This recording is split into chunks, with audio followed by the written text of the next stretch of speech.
2 months later. What? You are leaving. Where are you going? What about your job, the church? I know that it has been hard, but you can still stay here. No, I cannot. Also, I have the clearance from the Lord to go back to Toronto. The Lord said that it is time. I do not know what plans He have for me there, but I will not walk in disobedience ever again. It cost me greatly. I gave your sister time when she called me almost 2 months ago, saying that she needed to see me, but because of her threat about the police, I told her that I was not comfortable coming to the house and if she could meet me in your place, to which she agreed. I asked you if we could meet here. You and Tina took the children out and gave us privacy to speak. There was something that happened at the end of our meeting that I did not tell you. This is what happened. Kelvin, you look really bad. You even lost weight. You don't look as if you have been sleeping. I am fine, Barl. Only the strength of the Lord has been keeping me. Anyway, we did not come to talk about my appearance. What was it you wanted to talk to me about? Something has been bothering me for a few days now, and it was something that you said to me. I cannot get it out of my mind. I don't understand. What has been bothering you? That I said that you cannot get it out of your mind. Well, you said that God warned you not to marry me. Why would God warn you about me and tell you not to marry me? Unbelievable. That is concerning to you, Barl. And even since that day when you told me not to come home, that it is over between me and you, you also said to me, your husband, if I come home, you would call the police. At that time, I did not know that you have been seeing my friend Kirk, and you have been doing it for a while behind my back. I have had sleepless nights, and had it not been for God, I probably would not be sitting here with you. I would have probably be dead, or do something terrible to you or Kirk and land in jail, but God has helped and strengthened me. You still did not answer the question, why God told you not to marry me. I am sure He must have told you why. You are unbelievable, Barl. Let me ask you, you genuinely does not know why God would tell me not to marry you, Barl? No. That's why I am asking. Are we together, Barl? No. Was it I who left you? No. Then why would you question why God warned me not to marry you? God knew that a little over a year later, though I left everything and moved to this city with you, went against His voice and the advice of my parents and marry you. God knew what you would do, and He was trying to save me from this great heartbreak, from you refusing to come to His house or send the children, for you making up a story to say you are leaving me because in the future, I will leave you because we do not have any children together. God was warning me that you would go behind my back with my friend, and that you would throw me out of our home without a cause. Now, are you still questioning why God warned me, Barl? Are you have gotten to the place where you can think only of yourself, and not care what you do to others including your children? I am not sure why you would question why God warned me, especially seeing the course of action you took. I left you a Bible. I pray that one day you will read it, so God will change your life, Barl. Thank you for your concern about my appearance, but by the grace of God, I am going to be fine. Take care of yourself, Barl. Please excuse me, I have to go and spend some time with God now, the one who will never leave or forsake me. Back to the present. I got up and left her and went into the guest room you guys gave me to use, and I wept before the Lord. She was questioning why God would tell me not to marry her, even after she left me, got with my friend, bar me from our place, not allow me to see the children, and the many other things, and she questioned why God warned me not to marry her. It got worse. 2 days later she had Kirk called me, Kirk who, if God was not on my side, we would have come to blows over what he did to me, and called himself a friend. He who had not spoken to me since he got with her, he was shouting on me, telling me that he will stand by and see me hurt her anymore, and unlike you who was not able to give her a child, she is now carrying my child. Barl is pregnant. Already. I did not know that. I must tell you it was hard to hear, and especially hard to take, so I went to the Lord, and He gave me the release, and that is why in 3 days, I am leaving for Toronto, with only a few pieces of clothes, leaving all behind, and trusting God for His leading. I do not know what He planned for me, but one thing for sure, I daily pray for His grace, to help me not to walk in blatant disobedience, as I did. Look what it cost me, what it did to me. It has been very humbling. I have nowhere to go when I go back to Toronto, so I have no choice than to go to my parents' place. Just imagine what I will have to face with my dad, but this is the consequence of disobedience. The Lord will help me. Desmond, I want to thank you and Tina, sincerely from my heart, for helping me with a place to stay this past 2 months. I will never forget what you did for me, especially that Barl is your sister. I truly appreciate the kindness. Kelvin, I told you before that my heart breaks for you, and I am even very ashamed for what my sister did to you. I even told her that one day she is going to be very sorry. That is the least I could do. You are a very good guy, Kelvin. I am truly going to miss you, but I understand. I have quite a few things to do in the next 3 days before I leave. Let me run. I have to go to my workplace to pick up my last check, and I also have to go and see Tim. Thanks again for everything, Desmond. See you later. Moments later. My lord, this has been the hardest 2+ months of my life, and it is only you that have kept me through it all. You have kept me through days when I felt like giving up. It is only your strength that sustained me. Father, you have given me the clearance to go. I have booked my ticket, and in 3 days, I will be leaving Vancouver. The city that I love, the job I came to love, the church that I love. I will miss those 2 precious boys, but Lord, I pray that you will keep them from confusion about their mother's decision. I place everything into your hands, knowing that you have the best plans for me. Through my broken heart, I realized that indeed that you are close to the brokenhearted. I have never felt your presence any more stronger than I did during this time of great difficulty. Lord, help me to always walk in obedience to you, so that I can spare myself of needless heartbreaking pain. Once again, I place everything into your hands in Jesus' name, amen. Good to see you, Kelvin. There is a peace about you, despite of what you are going through. It is only by the grace of God, Tim, only through God's grace. I know that you have been there for me, praying and supporting, and also Desmond. But when I am by myself and I feel overwhelmed, and I cried out to God, He brought me peace. I cannot explain, and that is what have kept me from not losing my mind these past few months. I am really going to miss you, my friend, but I understand why you must obey the Lord's instruction and go back to Toronto, especially after what you've been through, for disobeying Him. I believe that the Lord will open new doors for you there, and we will always be in touch. I believe so too, but I am dreading going back to my father's place. They also had warned me not to marry Barl, but they were coming from the place that she had 2 children. Now I have to go back in this condition. I have to brace myself. The enemy is trying to fill me with shame, but God has been helping me with that.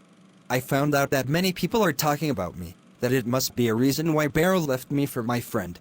When I first learned about this, Tim, I must say, the shame almost killed me, and in prayer one night after crying out to God and prayed, He showed me that He took my shame, and if I took it back, then I am saying that He did nothing for me. I gave everything into the hands of God, and I know that He will continue to see me through it all. I pray His continual strength upon you, my friend. By the way, how are you getting to the airport? There is a shuttle bus downtown that goes there. I was planning to take it. I will be honored to take you, Kelvin. These past few months, the pain and heartbreak that you've been through, let me realize how much of a servant of God you are. Kelvin, I can even say that you are one of the strongest men I know. How you handle yourself, after what you went through and still going through, I must confess, I could not have done it. I think I probably would have been in jail. Personally, I could not take it, Kelvin. Please know that you have my admiration for the great strength you have. Strength? Me? No, my friend. God was the one who took over the thought of what I would do to avenge myself, and He reminded me that vengeance is His. It was not easy, but I had to trust God, because it cost me dearly for not trusting Him. I do not ever by His grace want to walk in blatant disobedience towards Him again. It is way too costly, too heartbreaking, and I do not believe that I could survive it the next time around. Tim, I have no strength. It had only been God, and He continued to give me strength day by day. To God be the glory. Indeed, only by His strength. But you could have chosen to deal with the situation differently. Never again, my friend. It is way too painful. Thank you for offering to take me to the airport, and thank you for being a true friend. I am going to get going to pick up my last paycheck. I have a few other people to go see as well. I will call you later. No problem. We will talk later. Meanwhile, so Kelvin is leaving for Toronto in 3 days. I completely understand him. I do not know how he was able to keep it together these past few months. He is really serving God, Desmond. I agree. He even told me that Kirk called him to warn him about that he is upsetting Barl by saying that God did not want him to marry her, and also tell him that Barl is pregnant and Kelvin is upsetting her. That shameless guy. Not to worry, he will meet his come-up-ons, and then he will remember what he did to Kelvin. He and Barl deserve each other. Two selfish people, they will soon see. I am sorry to be saying this about your sister Desmond, but she is something else. Listen, Tina, I have no argument there. I was surprised at how she hurt Kelvin, and that is why I told him. It is one surprise after the other, and to learn now that she is already pregnant for Kirk is another surprise. I really feel sorry for my two nephews, and now this unborn child. I do not know what is wrong with her, Tina.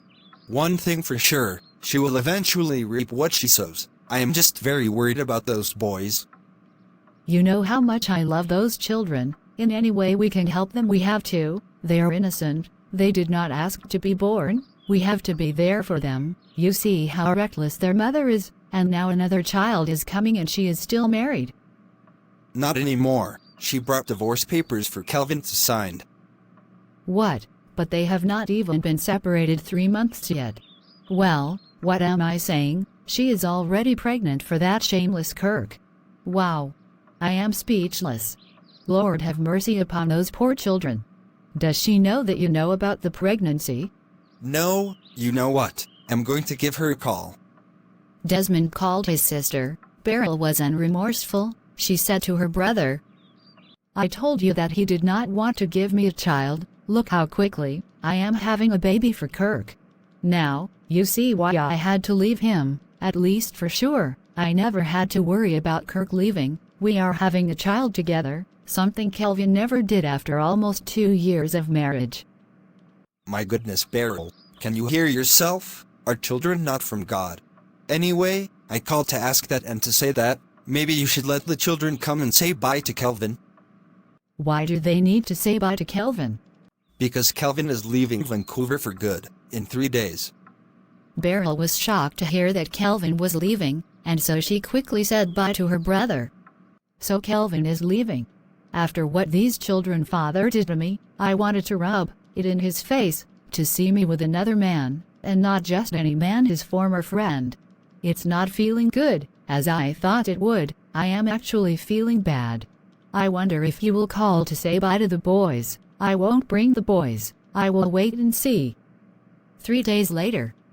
Today is the day when Kelvin is leaving, and I did not bring the boys, as my brother asked. I thought that Kelvin would have called to say bye, and even asked to come by and see them, but he did not.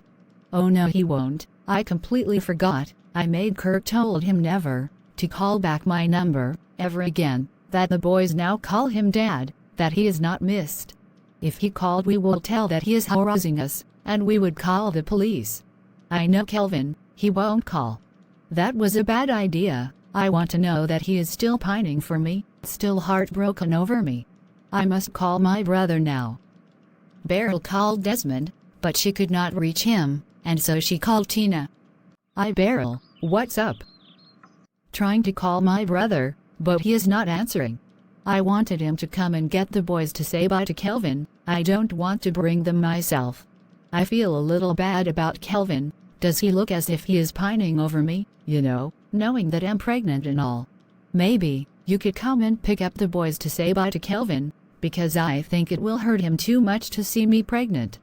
Barl, I do not believe that Kelvin is pining over you. Also, Desmond told you 3 days ago to bring them and you did not. Desmond is not here. He went to the airport with Tim to see Kelvin off. They are on their way back, but earlier, he had told me that his phone was dead. That is why. Tina did not get to finish the conversation because Barl hung up. Unbelievable, she hung up. What falsity! She is concerned that Kelvin is pining over her. Talk about full of oneself. Wow. Meanwhile, It did not work out the way I wanted it. He is gone. He won't see me pregnant, and I won't get the satisfaction to see him pining. No. Meanwhile, Well, here I am, Lord. I am heading back to Toronto. I do not know what is in store for me there, but I trust what you will do. Lord, I will always stand on the word you gave me from Proverbs 3:5-6, and I will never lean to my own understanding. It has cost me dearly, and I have to come back to you broken. Thank you, my Lord, for helping me to pick up the pieces of my life. meanwhile, Why are you so upset? I went and picked up the boys as you said and they are in their room. What did I do wrong? It seems as if you are very upset at me. yes, I am. I am very upset at you. You did everything wrong, Kirk. Why did you have to tell Kelvin not to call here again? Did you know that he went back to Toronto today? I hope you were happy, Kirk, very happy. Upon saying that, Barl walked out, leaving girl looking at her in shock. Bye and thank you for watching. That will be all for this episode. See you soon in part 8. Remember, Jesus loves you, and I love you too.